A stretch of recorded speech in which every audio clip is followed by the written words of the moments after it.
Whoa, whoa, whoa, whoa, whoa. He's a man eater. Whoa, whoa, whoa. Man eater. Hey, good morning, good evening, good afternoon, and welcome to the Star Power of Dreamy Dreamland with Sensei Al Bob. I, your sensei, your griot, to tell you a story. And here it is, 2-ish on the eastern seaboard. So that makes it 7 p.m. where you is. And I hope you're all doing good. Again, I'm at another one of my hangouts. This is a place that is Archie Bunker meets Sanford and Son. And still, they're the place I was earlier this morning. I used to go, and it was a nice bakery and had a pretty good breakfast. But they charged me $5 for one soggy croissant. It was really pitiful. And pretty much that's the description of Roanoke, Virginia. Pretty pitiful. The stupid rich are gentrifying everything, destroying whatever culture was here. It's now just plastic fantastic, and it's again, I was in this town for 20 years because it was the demographic microcosm of the world. And you can see the destruction of the world right here in this town. Like all the infrastructure is like falling apart, even though they're like, we're building back better, Not really. The same bridge that they were fixing 6 years ago, they're still freaking fixing it. So, that's pretty much the story. You guys, you aren't growing your own food, if you don't know what's in the forest, if you're not somewhere like that, like John Boy, he's a good example of what is known as a delivery foreign, meaning, he can't even go to the supermarket. He has everything delivered. Almost 50% of America gets their food delivered to them. They don't have a clue what it is, And again, 50% of people buy their food in little packets and they just kind of put it in the microwave. I mean, but it's vegan. Yes. Made from GMOs. Right? Oh, and I'm drinking all these great health drinks. Read on it: 80% caffeine, 90% sugar. It's called Red Bull. It's not a health drink, kids. So it's quite interesting, and to see people. Meaning, this morning, our canary in the coal mine. I could have, put him on, but why do you need to see him do that over? I hate my mother. I hate her. I'm going to kill everyone. And then, if he watches this, he goes, I didn't say that. Even when I put it on the internet and you need to take that down. No, John, John has put up a show of me and he's selling me to get people watch. And I just kind of look at the camera. I don't say anything. He asks me a question. I go. So, all I can say is that we have always been in interesting times. Everyone seems to forget his story or the dynamic of it. I mean, all of the Star Wars. That's the story about us. In a far, far way of galaxy. No, like right here, that was us. And the Empire was us. The Reich, right? And so and it just keeps getting. It was the Empire, then it was the Order, right? It just gets the same story rebranded. So that's where we're heading for. And I've been talking about the big splat for the whole time I've had this channel for 3. I started in May 18th May 18th, May of 2018, May of 2018. And so, we're coming up to May 22, so that's 18 to 19, 19 to 20, 20 to 21, 22. That's like going to be 4 years I've been doing this. Right? And it would be really great. I always, I have the cadre here, and I hope all of and at least at the end, like this morning when I ended the show, I looked at the what the things said, how many people watched, how much time they watched. I didn't watch, 80 people dropped in, maybe 15 of them, watched it for more than 5 minutes. But and see, wherever you go, there's this background noise. That hum was in the other place. The hum is here, and the music in the background is there to distract you, right? And that's what it's about, right? So, and that's the average size of the American. Now, I've been up at the school of John. I came the day after New Year's, so it's been about a month and a week, give or take, and I've been cooking for him all the time. I've spent $500 of what little money I have on feeding John, and John goes, "I'm spending so much money on you." Really not, right? And and you're making me fat. You're making me, He accused me of controlling his mind, and then he, when he realized I really didn't, and it was his father's fault. Whatever happens in your life, it's no one's fault but yourself. I learned that early on, like when I was about 5 years old. So I've been, the decider, and my grandma kind of worked on that. It's your life. It's your life. Don't blame anybody else. Figure out what you want to do. Go do it. And I have. Now it hasn't been. There's been so many people in my life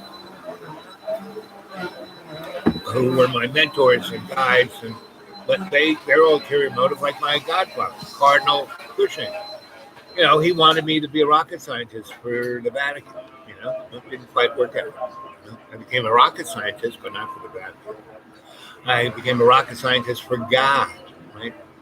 But, I'd rather call it love co-creation. So that's where we're at. That's what's going on. Let's see. Any good stories I can think of? Well, this place, you can see this place when there are a lot of people. So that's the dance floor back there, right? And Thursday, Friday, Saturday, they have a DJ. And once in a while a band, right? And it's loads of fun. Like I said, Archie Bunker meets Sanford and Son, and everyone gets one. Over there is a pool hall, and back there is a card room. And so there's and pretty good and really a good bar. I mean, they have probably one of the best bars in town. You can get any kind of drink you want. And so it's a really fun place. And when I meet a young lady who wants to get her itch scratched, instead of taking some super duper fancy place, I bring her here and we have a fish for $8, all the fish you can eat, and we play some pool. And if she's a good card player, we go to the card room, right? And so and then we dance, right? And by 12 o'clock, that dance floor is got 60 people. So it's like sardines. So it's even if it's a fast beat, you can't help but be tight with whoever you're dancing with, and everybody else. It's like being on a subway car, right? During going home after work. So this place is really, really, really, really good. There are a couple other places, but this is the only one left. Pretty much everything's been squished out. The last 2 years, all the small businesses, which were some really great little places in this town, they're all gone. And who's ever left has had to cut corners so much that they used to have a killer Christmas party. They used to have a killer Halloween party, killer Christmas party, killer New Year's party, and a killer Valentine's and a 4th of July. 5 parties, right? They don't do them anymore. Oh, it's COVID's fault. They just can't make money out of it. They don't make enough money. As the owner told me, he had lunch. He said, "Well, the boat's taking on water, but we haven't sunk yet." Because he's got, 20 employees. And this is like a community center for about 300 people. If this place were to close, all those people would have no place to hang. So, Jamie, you were going to speak on Montauk. Oh, Montauk. So, that's in the 1980s. I was out on Long Island, and I had a contracting business, and I had my electrical business, and I had my electrical business in New York, and I had my art studios, and doing all kinds of amazing art in New York and Long Island. And I went over to I was building some houses, and I went over to the building department in Islip. The guy who was head of everything had the same name as he was Al Bob too. So it's like, you're an Al Bob too? I said, yep. Oh, so he a long lost son. So, and then when he saw the work I did, I never had a problem with the building department, because I would have before I started doing anything, I'd have everything covered. And they were just so happy to have somebody who wasn't trying to get over on them, right? And did a good job and made them look good. So anyway, I was over there, and he said, the head, he goes, I have to go to Shoreham. I said, but that's not even in your neck of the woods. He goes, no, but they're building a nuclear power plant. I know you worked in nuclear power. So, yes, I'm in the next county over, but, everybody, the six, not only the two counties in Long Island, but New York, Manhattan had to come to this meeting, and the guys in Connecticut came too. So, and the guys in Rhode Island. So, anybody who was within 30 miles of it had to come. So, I want you to come and do that spidey thing you do. See who's lying, see who's telling the truth, and you have experience. You can tell me if these people really know what they're doing. So I went, and so I was on, there's NRC, there's all the people, not for the public consumption, and there I was. And it was like, saw that this was like the worst nuclear power plant ever going to conceive. Once they turn it on, it was going to blow up and kill everyone. And so basically, I didn't say anything. The NRC guy, I went over to him and talked to him personally. I said, so were you in the Navy? Were you in submarines? He goes, yeah, I was on the first Polaris submarine. I said, okay. So what do you think of this? He goes, I don't know. He goes, but the NRC isn't what it used to be. We used to have real control, and now that they the banks have taken over everything, and present administration, meaning George H. and Ronnie Reagan. He goes, they want this to open. They don't care. I've already written a bunch, and they've asked me to retire. I said, really? I said, you got a good 10, 15 years left in you. He goes, well, I am 62. I said, whoa, that Navy thing, because he was a captain on a nuclear submarine. And then he worked for, Electric Boat. And so, anyway, we had a nice, little conversation. And then, so once you, where are you staying here? Where are you going right back to D.C.? What are you doing? He said, oh, I'm going to go back tomorrow. So why don't you go to lunch? The guy who runs the next county's building department, he'll take you to lunch. He's going to take me to lunch. He'd love to talk to you without all these people around. So he did. And that's where this guy really aired his concerns. And so, and that was like 1982. And so we basically, the guy says, well, I can't really do anything, because, they don't want, I have no real legal recourse. All I was supposed to go to that meeting, hear what they had to say, and then, and I said, so what are you going to do? He goes, I'm going to retire and move to Florida before this thing opens.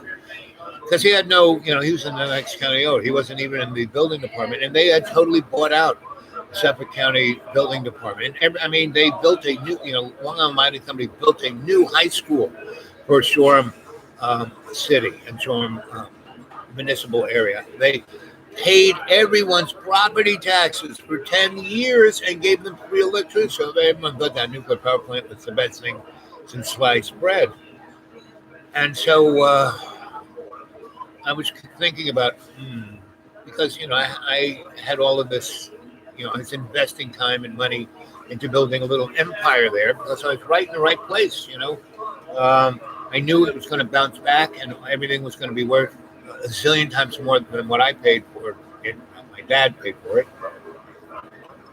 Anyway, so I, kind of eased into my New York City life, but then I talked to my friends who were at that meeting in New York, and they were freaked out because they said, if that, that's, that's 6 million people who's going to try and get off of Long Island, and their cars and everything be radioactive driving through New York. It's not going to be.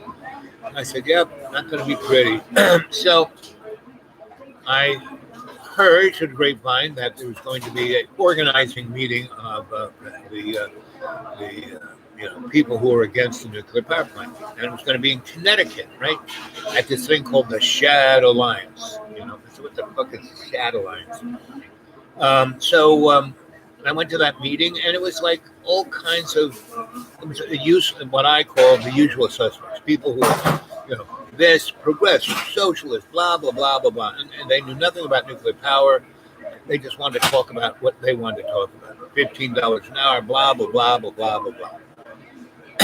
So I was going, and I looked at I used my spidey sense, and I looked at everybody, and there was this group of 4 old ladies, and I went over and I said, ladies, let me read your palms. And I read their palms and said, ladies, you live in Shoreham, don't you? And they were like, do you know us? I said, no, but I can tell you guys are the real deal, and all the rest of these morons are just sock puppets. And they started to giggle. I said, well, we've been involved with these people for 10 years, and they don't do anything. But they don't want to do anything. We sue the utility. We have little, things with signs in front of their place. I said, look, ladies, you have the heart. And I pointed to this one woman. I said, and you, dear lady, because she was younger. The 3 older ladies were like in their 60s, 70s, and maybe 80s. Esther was maybe not quite 80 yet, but she was right getting close. But the other lady, she was in her 50s, and I said, so you are your husband is one of the vice presidents of Long Island Mining Company. And she was like, how do you know that? And I said, because I can see on your little bracelet there, one of those charms is from Lilco. And she's like looking at all. She had this gold diamond, charm bracelet, and there was ones for each of her kids. And when she got married, and this one, when her husband became vice president of the company, he gave her a charm, and it was from Wilco. She goes, I didn't even know that. Oh, can you notice that? I said, I notice everything. And so they go, whoa. I said, so I live over in Mauritius, right on the beach. So I would suggest that you girls, here's where I live, here's my phone number, here's my card. Why don't you come over and we'll have a nice dinner. You bring whatever you like to make, whatever you want to eat, and whatever you want to get drunk on, come and bring that. And bring any other people who, are going to support the movement. So they did. And we started in my kitchen. We started the Stop Shoreham campaign. So that's a whole nother story. I'm just giving you a temporal location and why. Well, my whole thing was I'm going to do everything that needs to be done that no one's doing. But I'm not going to get up on the stage and give a speech. I'll build this, I'll build the stage. I'll do everything that needs to be done to make it happen. But, and if no one can speak at the speech, I will get up and make a rousing speech. But it's, I'm just the muse here, girls. And so we started off, and they had all kinds of ideas. And I said, we have to meet every other week. Come to my house for the next, all the way through fall. And we will build a strategy. Right here it is, March 10th or somewhere around there, sometime in March when they came over my house. And I said, by May, we will meet at Esther's house because she lives the closest to Shoreham, and that's going to be our base of operation. That's okay, Esther, right? It already has been. I said, right, that's it. So every other week we're going to have a meeting here, and we'll have a good time. Then we're going to start doing the same thing at Esther's house, and then at the next and the next and the next. And then by, August, when it's really nice to go swimming, we'll come back and we'll have another 4 meetings here and we'll barbecue and we'll have more people. And so we did, right? So that's the year, it took us 5 years to stop the Shoreham power plant. And we did. And God intervened. But I have to tell you, so I did everything. Like, I went to all the police departments within 100 miles of the Shoreham power plant, and I brought Dr. Goff Whitman. And it's a guy, he worked at Brookhaven, and I knew him from Los Alamos. And he was a father of nuclear health physics. I mean, what radiation does to the body. He's one of the first people, after they dropped the bomb on Hiroshima and Nagasaki, and Japan hadn't, sued for peace. He was down there, investigating people, right? So, so he knew the story, and he was at the hydrogen bomb test, all the above ground tests. So he knew it, and by the time he retired and taught, he realized that what he had done in the Manhattan Project was like he sold his soul. So he's trying to make up. So he and I went to every frigging police department, 82, in a surrounding 100 miles of the Shoreham power plant. And he brought all of these pictures of people, and there have been hundreds of commercial nuclear accidents where people have died and severely, radiologically burned, and whole areas been contaminated. And he brought pictures of all of it and showed it to the police and what it was like. But, never hit the newspaper or the TV, then you're starting to see why. Because as good old Norm Chomsky said, manufacturing consent. I mean, all our media is owned. It has always been owned, since, Samaria and, clay tablets. So when you've been up to. So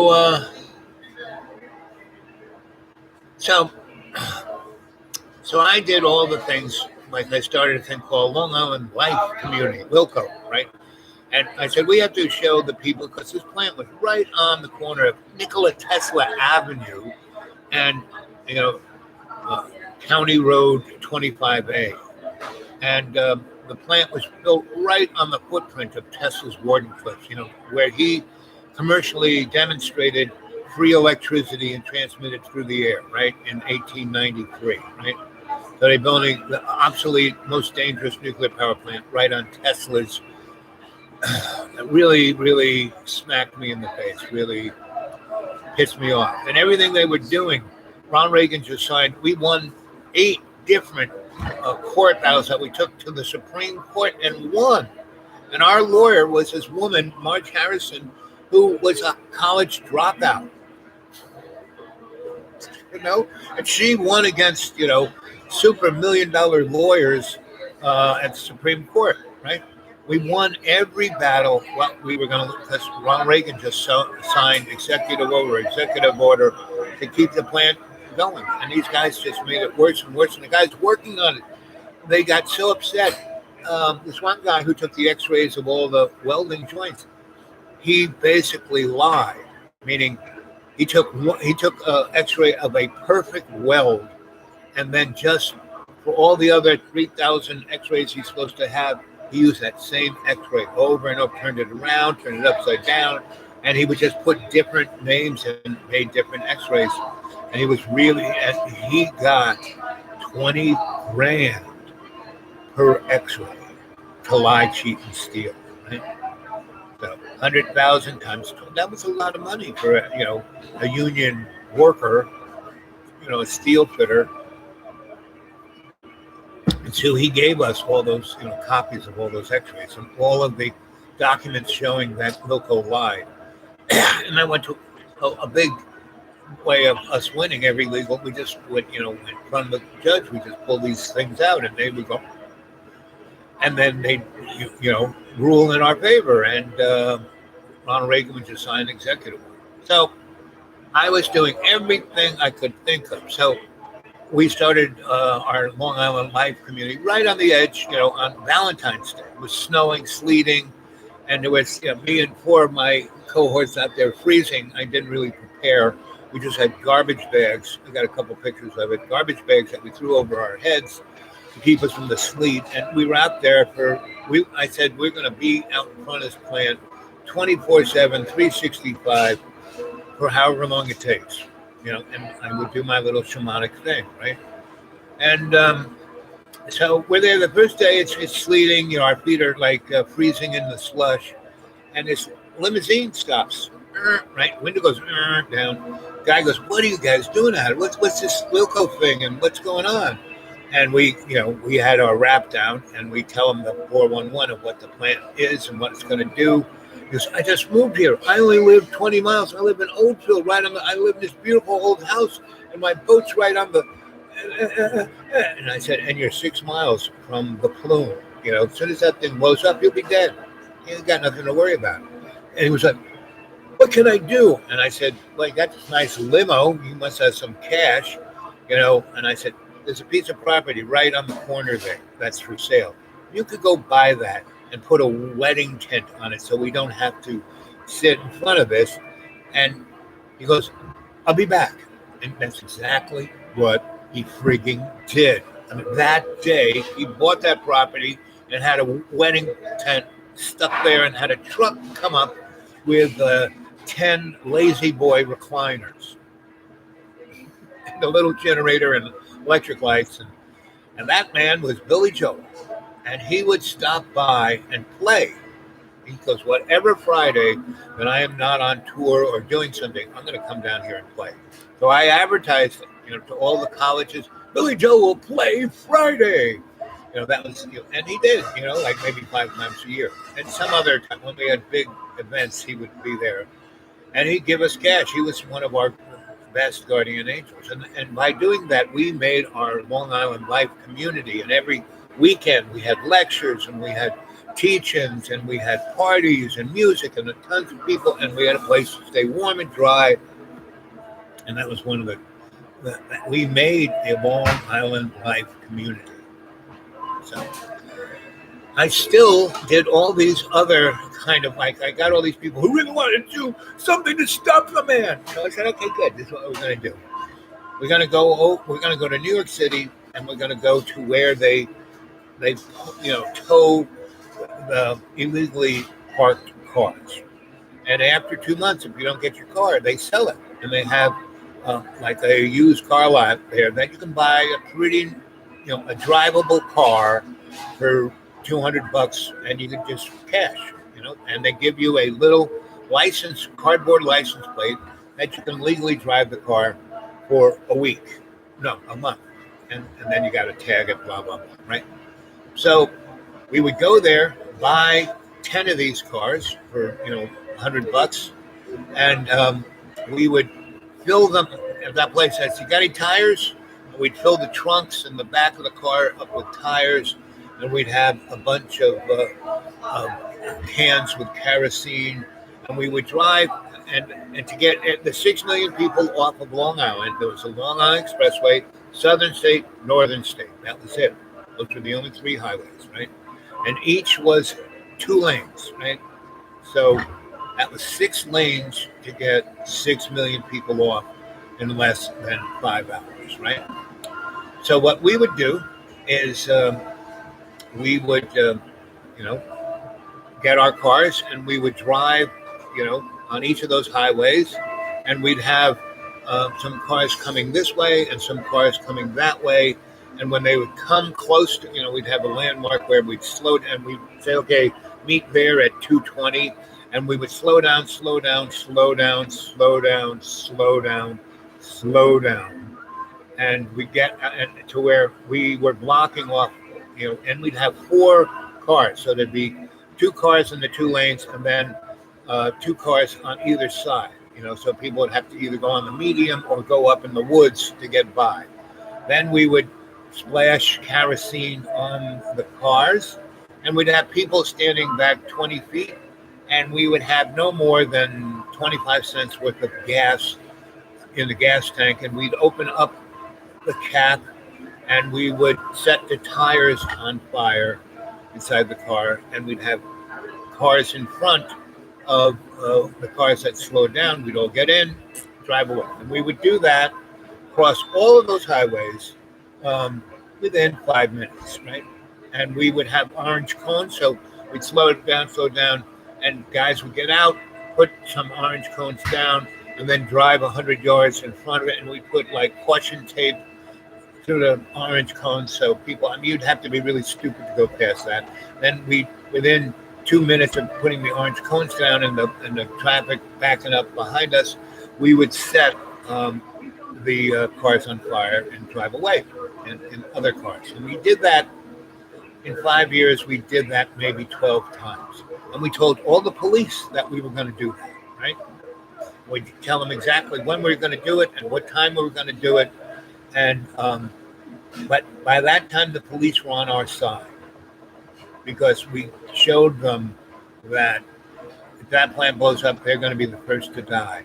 Their families will be the last to get off because they won't be there to get them off. And millions of people of their neighbors will die just so, Chase Manhattan Bank can make a lot of money.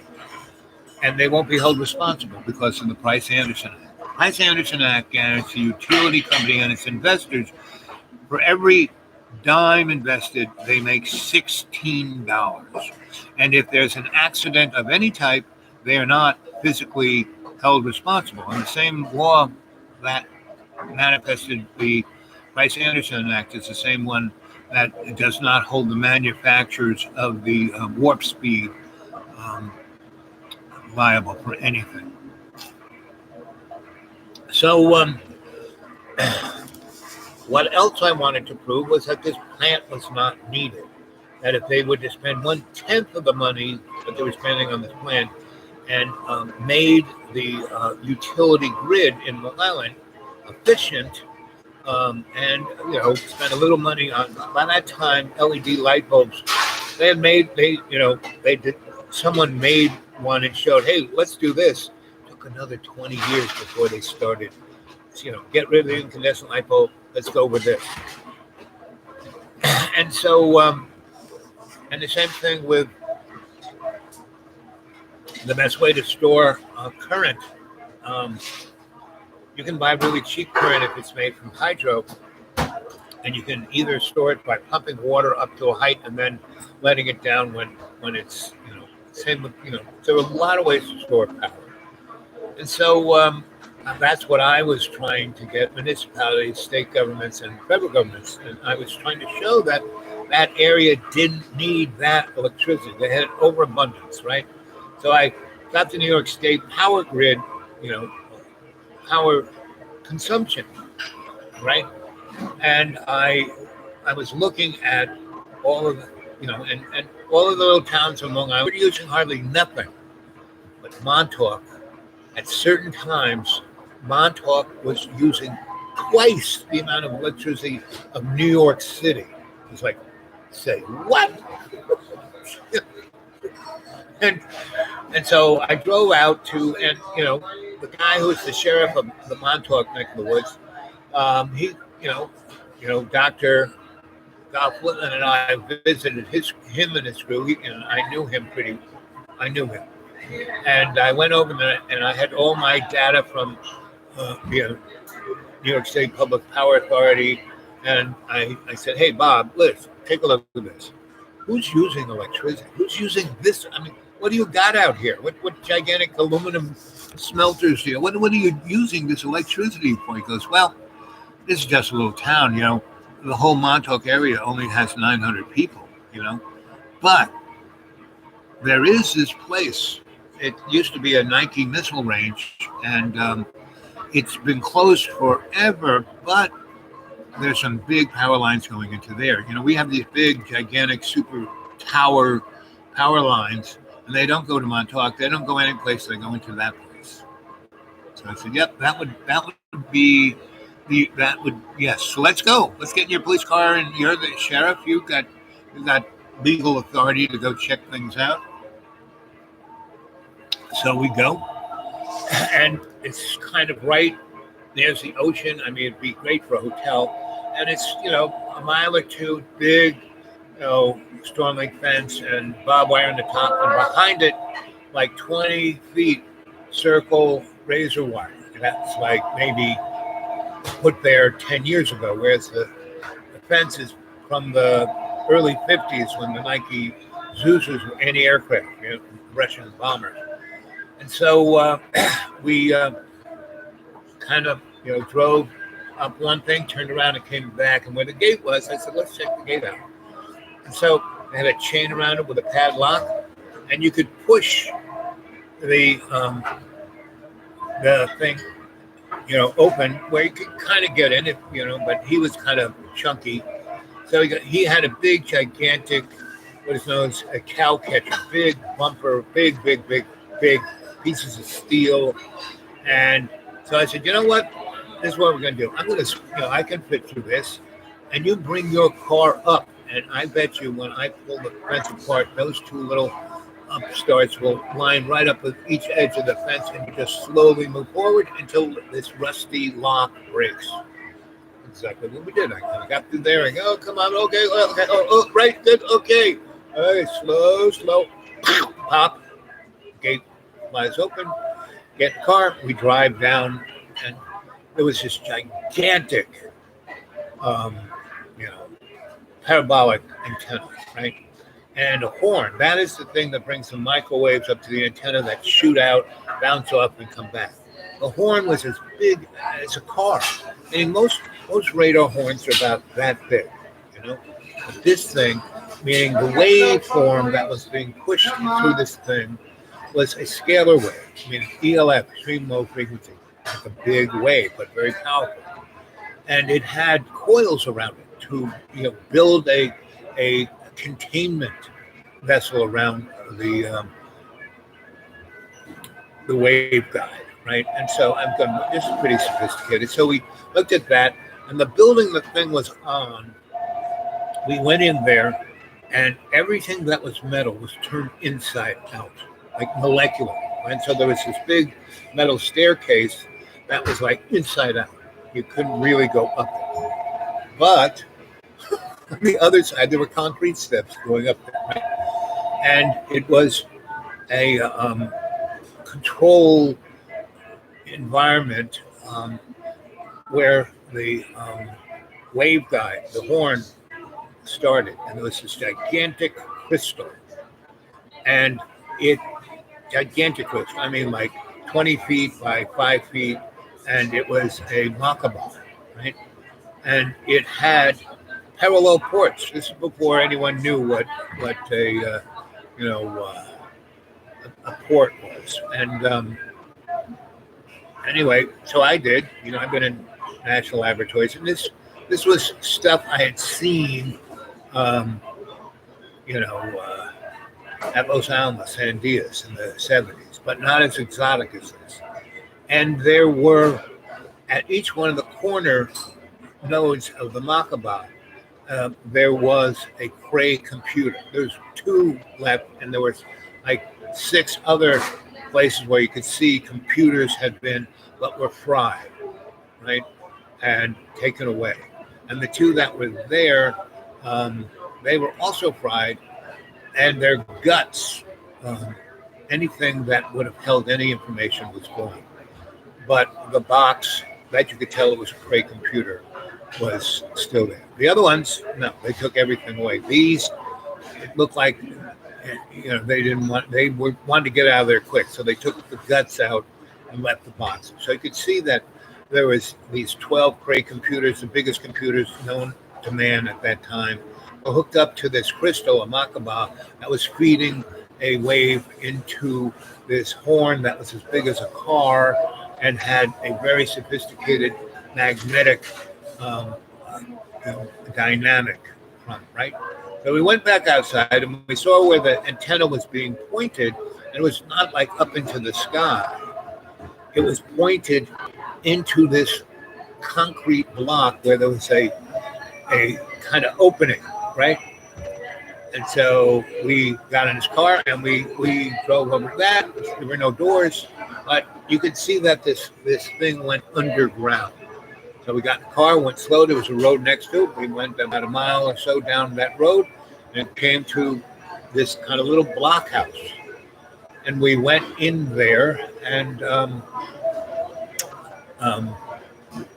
that's when we were met by men in very strange uniforms with big, nasty guns that looked not like, you know, anything that I knew.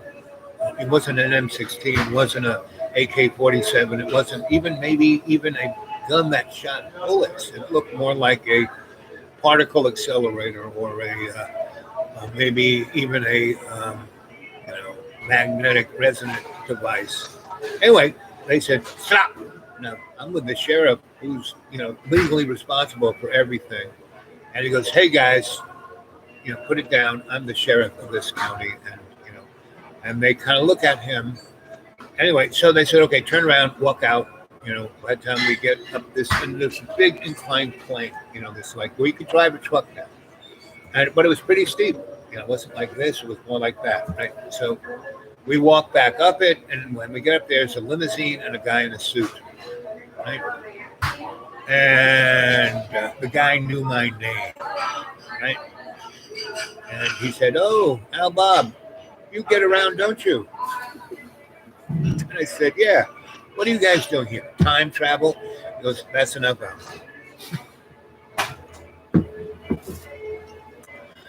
And so that's when the sheriff, he said, wait, he went on and on. Because I had already kind of filled him in on what I thought this place was. So he's a man of authority. I'm just, a known quantity. And so, we went on, right? So, the guy said, he handed me his card. He goes, I want you to call me when you are in New York. And I said, I'm going to be in New York this Friday. We should have lunch. I said, okay. I said, how about at the United Nations with a guy named Clarence? He goes, oh, you mean the U.S. Psychotronic Society? I said, that's right. He goes, okay, sounds right. I like their food. So we did. Called up Clarence. I gave him the 411 of what it was. We met at the, a whoop-de-doo diplomats dining room in the UN, and the guy said, Clarence said, we want to, meaning the U.S. Psychotronic Society, wants to investigate this facility. And the guy said, okay, you can go in there once, give us a time and date and who's going to go. And, so we did. And about a month later, Preston Nichols, Al Bielek, Duncan, Clarence, myself, Eddie Boy, two other guys, and me went there. And every one of them, all of us, had worked. Those guys were working either in Grumman Aerospace, and Sperry, and Lockheed, General Electric. They all worked for the top military industrial, Bell Aerospace. Anyway, so we went in, and we were given 5 hours to go around, right? And we could take pictures, but we had to give them the rolls of film. They would develop them and let us have the pictures that they would let us have. So we go do that, and and as we're doing this, there's obviously a resonance going on. Now, we went all the way down that inclined plane, and it was gigantic, big spaces, like, 300 feet this way, 300 feet this way. That went out, underneath the ocean, and, 200 feet high, and that was only the first floor. And there was an elevator that said there were 60 floors, and we were just allowed to walk into that, right? And it was mostly like the motor pool. But there were things there that were quite extraordinary within the construct of shielding, current transforming, and it had a number of conduits going through it that were carrying exotic energy and materials. Now, it wasn't working, but we had test equipment that could kind of figure out what it was doing, right? And there were a few little tidbits lying on the ground that we picked up. And Preston he lived with his mom, I think, but he had rented a house near Islip, and that was like his private laboratory. He had a big garage and chock full. I mean, I had a lot of stuff from Radio Row, meaning down in New York City where the World Trade Center was. There was an area of a bunch of these warehouses left over from the good old days, and it was where this guy had bought all the buildings, after World War II, and all of the kind of Army surplus electronics, radar, you name it, came there. And then after Korea came there, after Vietnam, and the Cold War. So he had quite the smorgasbord of electronic stuff, radar and transformers, radios, all different frequencies. So if you wanted to play around with any of that, there are these things that were close to it. Not quite exactly, but close to it. And from that, you could, sideband engineer stuff to do strange things. So anyway, we had picked up a few of these little cute things, and we had photographed everything. And we basically decided to photograph everything we were going to do, right? And so the first thing, we just went down the gates was open. There were people,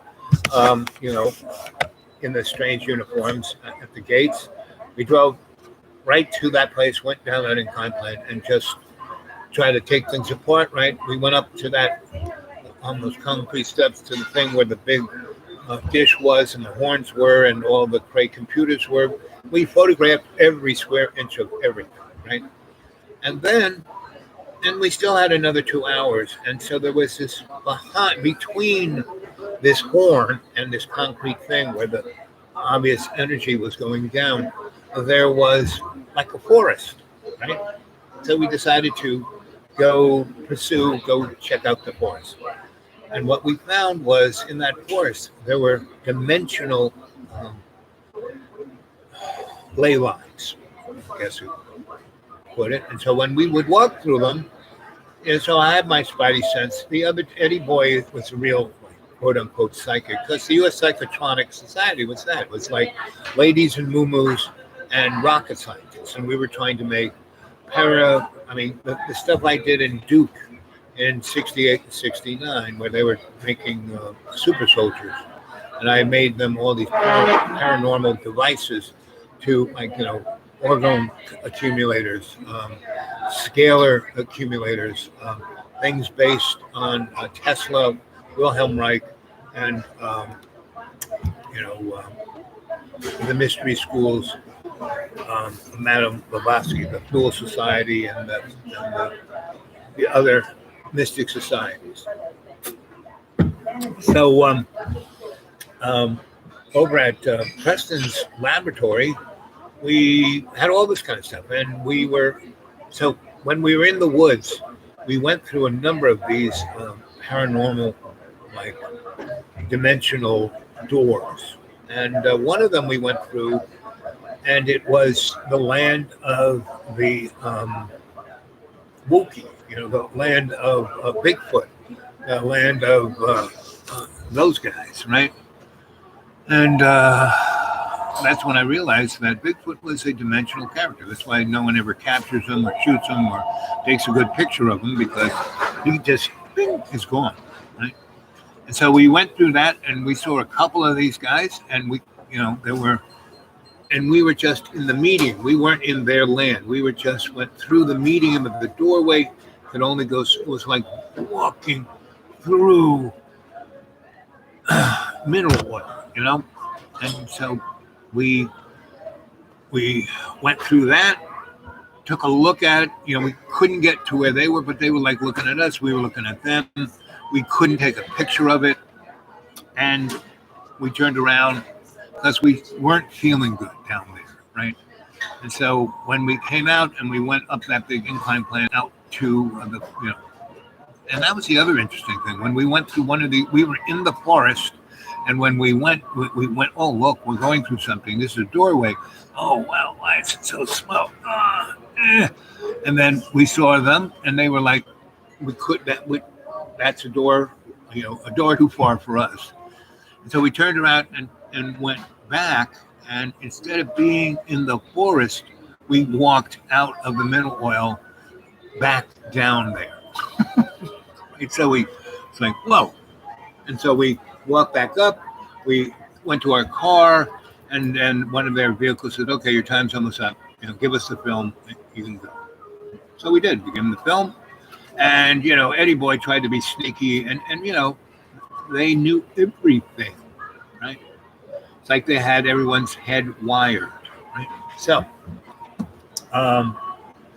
we, was still, early-ish, and we were like camping out at Preston's laboratory. Anyway, so we went there, and they didn't take the little few things that we had picked up and stuck in our pockets. They took the film, but that was it. My video camera didn't record anything, just static. And they didn't even, give me the tape. They just said, now it played back on my little eyepiece, but anyway, but once we got to Preston's and I popped it in the VCR. So anyway, we started playing around with these devices, and there was the house and there was a garage. And the garage was more like the laboratory, and the house was more like the clubhouse. And the basement had a very nice, concrete steps from the basement out into the backyard. The garage was over here. And so we stored a lot of our stuff but things we were working on, we worked on in the lab, in the garage. And what we did have was in the dining room, we had these big tables that had felt on them, and we had really, we put a bunch of these hospital operating lights on wheels, so we could light something up really good. So if we wanted to take something apart, we'd never run anything in that house, because most of the current came off the power pole into the garage and then went into the house. So majority, the big current was there. So if we needed to weld something or drive something or any of the above, we had the power in the garage. So anyway, we basically take the stuff out of the car, put it on the dining room table, and start picking through it, taking it apart, seeing what this, that, or the other thing. Certain things we took first into the garage because we were going to see if we could power them up. And so we're fooling around, and we ordered some pizzas, and I'm in the kitchen, and I'm like, thank you, dear. And we're kind of, I was making tea or something like that. Because, the kitchen was like, look right out this window, out to where the driveway, and you could see the street. So from the kitchen window, you could see the street, you could see at the end of the cul-de-sac, and where cars would drive onto the end of that cul-de-sac and then come down this short road to where Preston's house was, and then come up the driveway. And so I'm looking up there, and just the corner of my eye, I see this car coming around the corner, and it's a black, like Lincoln Continental. It's like 1981, and this Continental 1969. My father had that car, so I knew exactly what car it was. And I just see it at the corner of my eye, and when I look up to see it, it's in the driveway, and the guys are like already out of the car, coming to the steps, right where kitchen sink steps over here, and I'm like putting water in the thing to make tea, and I see the car making the turn there, and then when I look up, just like that, a second, it went from quarter mile down making the turn to the guys walking into the kitchen. Either I lost some time or they gained it. And so they would bang right in the kitchen. And they were men in black, black suits, black sunglasses, things in their ear, and they were robots. They were not that you could see their eyes. You know, and they had a very malevolent. I kept cracking jokes about them. It didn't break them. They just, where is everyone? I said they're in the dining room. So they went into the dining room and looked at everyone, and everyone froze. Now I didn't freeze. I was cracking jokes. I was trying to break the ice. They were like, and again, a second passed, and all the stuff that was on the dining room felt table was gone, and the guys were gone. But before they walked in and said, "You were given permission to observe, but not to take anything. If you go any further, there will be cataclysmic problems for you. Like you'll be dead." And then like that, everything was gone. They were gone. I went to the kitchen. Car's gone. And I looked the other way, the driveway, and the garage is gone. It's not burning. It's not on fire. It's gone, right?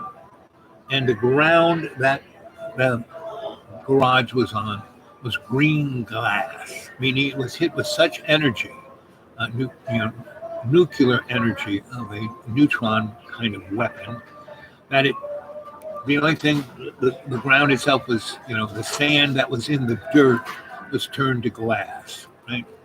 We had our little Geiger counter. It was it was very radioactive when we first came.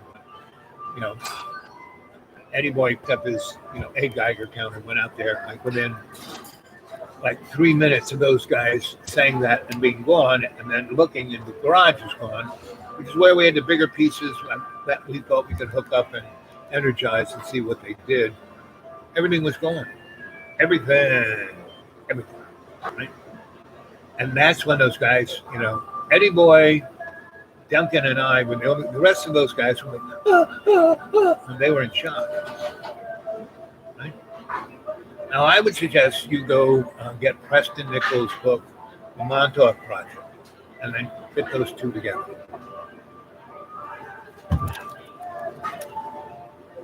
And that's it, 57 minutes and 23 seconds. It's about 3 o'clock. I'm going to head back, see how John Boy is doing, and it's all good. Right? And I'll come back around 5 o'clock. It should be, it'll only be 10 o'clock over there in your land and wherever else you are. And I hope you enjoyed this. Let's see. According to all, Buick, a.k.a. Cameron, they definitely wanted to hide their secrets by pouring cement down the shafts. And we got there before they did that. Meaning, basically, after we went there and looked at that stuff, we weren't ever allowed to go back. And the sheriff was, read the Riot Act and a few other people. But then, a few years later, a number of us at the U.S. Psychotronic Society were brought in as a special research group. That was our little clubhouse was in a condo, multi-story condominium building across the street from Lincoln Center, and our handler was this sex goddess named, not Annie Oakley, but the other one. But she wore buckskin. She had 2 45s on each hip, and she coerced with sex and threatened with automatic weapons. And we played with some pretty wild, crazy shit. But all of those guys were wired, and I had many a chance to be wired. You have to volunteer. You have to say, sure, I'll do that. And when I was ever asked to sign on, I said, no, sorry. And that's kind of why I was an itinerant scholar rather than an owned character. Mars Defense Force. Yes, like I said, very strange uniforms. So, so yeah, so that's my little tale. And I'll give one little high point. So one of the things that we were given, and this is probably around 85, 86. I mean, this girl was hot, and again, my little spidey sense that was that she was engineered. She could have been a artificial or biological produced automaton. But she was smarter than anything I ever saw her, and she could do math like right. I was good at doing the short form, but this girl was like, and she had understanding of physics way above ours. And she was horny as she wanted that scratch itched or itched. I mean, she was a tease. I don't know if those guys ever got anything on, but a few times she and I got cuddly, and there was nothing there of a compassionate, empathetic anything. I was like, uh-oh, gotta call Mako. And but the most interesting thing that we were given, these guys come in suits, and they have these big suitcases, right? And they bring, and this was a really decked out, super duper fancy schmancy condo. Come in, lobby, kitchen, dining room over here, the main room here with a big window looking out at Lincoln Center and 8th Avenue and Broadway, and then this hallway that went down that way, and there were 6 bedrooms, right? And 2 were like bedrooms, and the other 4 rooms were laboratories, and they were all encircled. We had an unbelievable power source coming up into those rooms, and a unbelievable ground. And each of the 4 laboratories, which were probably 30 by 20 feet and probably 10-foot high ceiling, and there were no windows. They were like, and each of those rooms were a Faraday cage, serious Faraday cage. And the ventilation, everything about it was sealed, right? And everything about it was, nothing got out of those rooms without going through some kind of filter. And there were airlocks into each of those rooms. And we didn't play around with anything biologic, but it was built for that. It was like class 6 laboratory. And it had, those workbenches that it sucks the air in and then takes it up to the top of the building and burns the air so nothing, one of those class 6 laboratory. So these guys brought these things in, and they were really big muscle men, and they were just regular suitcases, right? Put one down, I tried to pick it up, couldn't pick it up. And I was pretty young, in my 30s. I was a pretty strong guy at that time, and couldn't budge it, right? These guys picked it up, and go, Annie Oakley, Annie Winchester, something like that. She said, take them into Lab 4, and she took them in there. They put them on. We had these, they were more than concrete. They were like a stone, but like unmovable, right? You put anything on unmovable, and it had a shroud over things. So like, if there was any kind of blowback on anything, this shroud would contain it, so it wouldn't take out the whole freaking building. And so they put it on there. They have something for Annie to sign, and so she opens them up because it took her a little. And this is 1982 to 6. Put your thumb on this little square, the lock. You can hear it click. She opens it up, and there were these kind of boxes that had USB ports, and this was way before USB ports were around. And then there were these other boxes that she took out, and she opened them up, and they were the stainless steel donuts that had USB ports. And then in each box there were 3 or 4 of these donuts, and 3 or 4 cables that went from the donut to the control box of sorts, right? Then in the other, there were more boxes of these donuts and a thing that looked just like a one of the first personal computers was like a suitcase, and you lift up the top, and it was a keyboard and a little um, screen like that. And it was one of those, and it had 24 of these little USB ports that went from these control boxes into this computer device, right?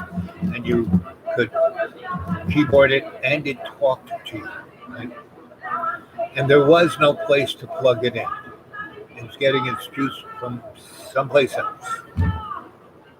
But we couldn't take any of those things off that big stone table we had, right? It was almost like that table was designed for this stuff.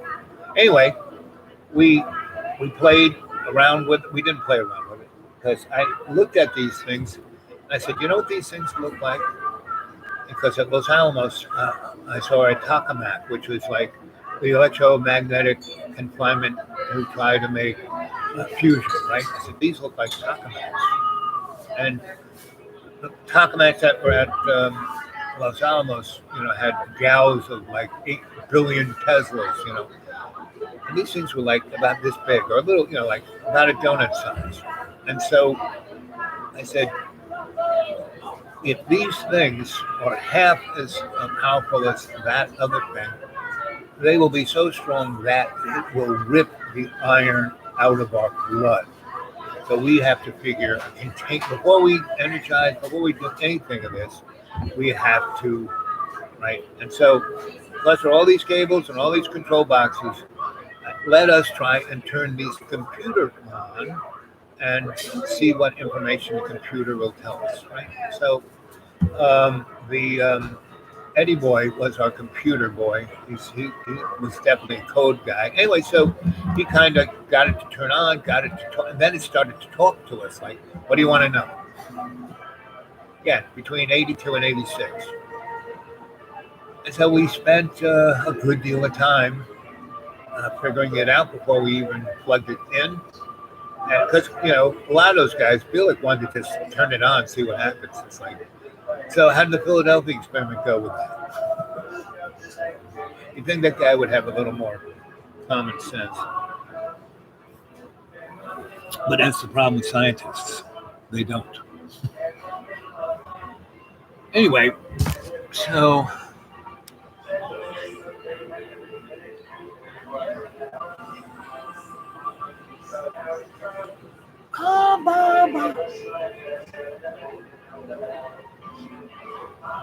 yeah, like I said, they had jump capability in the 50s.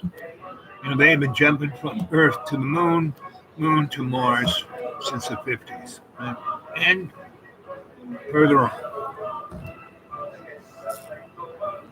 I went to a conference that the guy who was head of the Skunk Works, not Kelly, but his boss, and he made a comment because he was talking about, he never used the term gravomagnetic propulsion, but that's what he was talking about.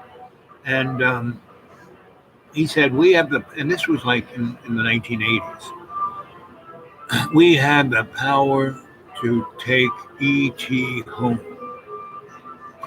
It's like, okay. So that's where this stuff is. So all of the crap that is going on around now, the TSS, saying, oh, they're aliens, we're about to have war with China and Russia, blah, blah, blah. All of this is a soap opera, right? Because my sense, all I say, Gene Roddenberry is pretty prophetic. Go watch his show, Gene Roddenberry's Earth Final Conflict. It's exactly what's going on right freaking now. All the tech you see in that, which is like 40 years old, that TV show, was done in the 90s, so 90, 2000, 2010, 20, so 32 years, give or take. And that's what he was saying.